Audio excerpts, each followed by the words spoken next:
What if magic was hungry?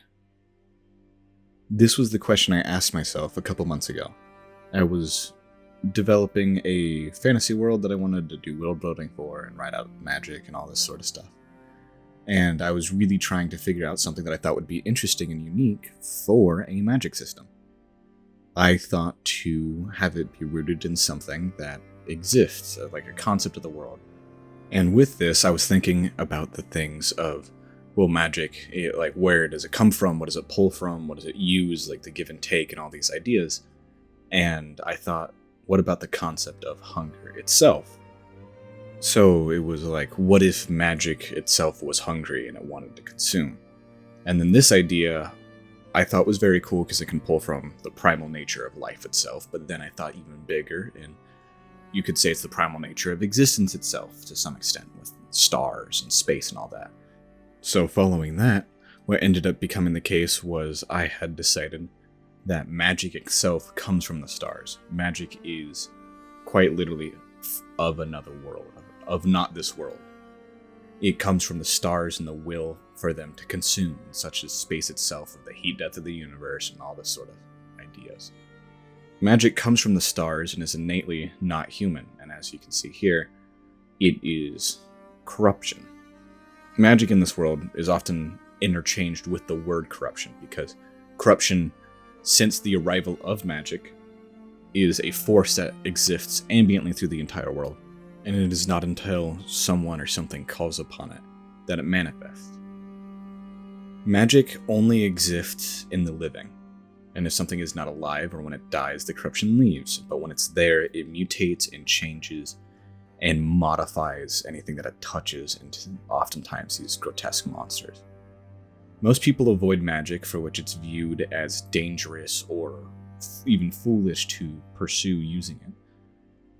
But many people do and become spellcasters, but being a spellcaster or using magic is irreversibly changes those who use it. And with too much corruption, you become a monster. You lose your sentience and your humanity, and you are no longer yourself at all, or even in control of yourself. So oftentimes what is done is people will offload their corruption. They'll put their corruption that they have in themselves into other living things. Sometimes it's an animal, sometimes it's other people, just anything to get it off of you. Pin it onto the next person, the next poor sap that happens to be in a position where you're able to give this to them or force it upon them. Ideas I have for things like this is people or like magic users having farms dedicated to just having livestock to corrupt, or nobles owning land, and then the slums are just full of these corrupt individuals that are wrought with this systemic corruption of the forces at play. Magic is not something to be trifled with, and is not something that is casually used, and is innately calling upon the forces of these outer entities. But the importance of magic's arrival in these outer entities requires a little bit of backstory. About 200 years ago, in the sky, one day when the sun rose, another one rose with it. There is now 2 suns that orbit in the sky around each other, and since it has arrived, magic has been here too. The people believe that the entity that previously governed or protected or oversaw the world that we reside in had been slain by the arrival of these stars, these forces. A common phrase that is brought about very often is that death has died, because people are now, with this magic, are able to be brought back to life through a resurrection ritual. With death being gone and the rules seemingly out of balance, it's a wild west, so to speak, of this world of magic. And it's only been around for about 200 years, so many of this stuff is new. The resurrection rituals have a handful of parts. The most important part is you need the human heart of whoever you wish to resurrect. Without this, it is impossible to resurrect people. In certain circumstances, murder can be considered severe in different varying degrees. If you kill someone, that's obviously terrible. But if you kill someone in a way, such as maybe burning them, that their heart can't be retrieved afterward, it's considered exceptionally brutal. The heart is necessary because that is your identity. That is your soul specifically. And without it, you cannot be brought back. And when you are brought back due to it being magic, there's thus a twinge of deep-seated corruption that is instilled into your body that never can fully leave. People can only be resurrected so many times. And if a heart fails on its own due to age or a heart disease or something, that typically is also not able to be reversed by resurrection. So, it exists, but with rules and a clause. And just like any use of magic, too much of it and you will become corrupted. And being fully corrupted turns you, as mentioned, into a monster. In these resurrection rituals, other than the heart that is previously stated that is needed, you need a handful of other items. One being a silver ring, a full human skeleton, a ring of candle lily petals, and then a dribbling of elderberry juice, representing a gate into the new life, new blood, new body, and the blessing of light and life itself from the candle lilies. All of these come together to allow you to come back into this world in a new body. If you come back in a body that isn't fully a human skeleton, there can be adverse effects that I'll talk about another time.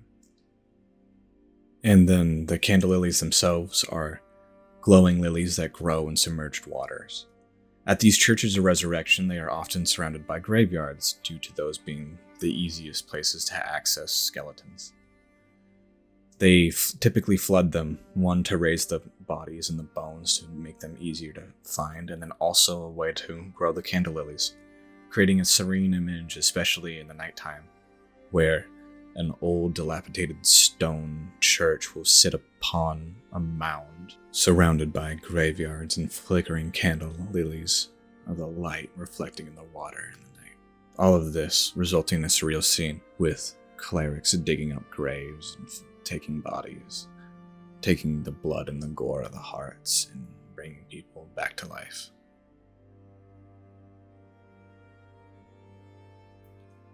That's my ideas that I have right now, at least.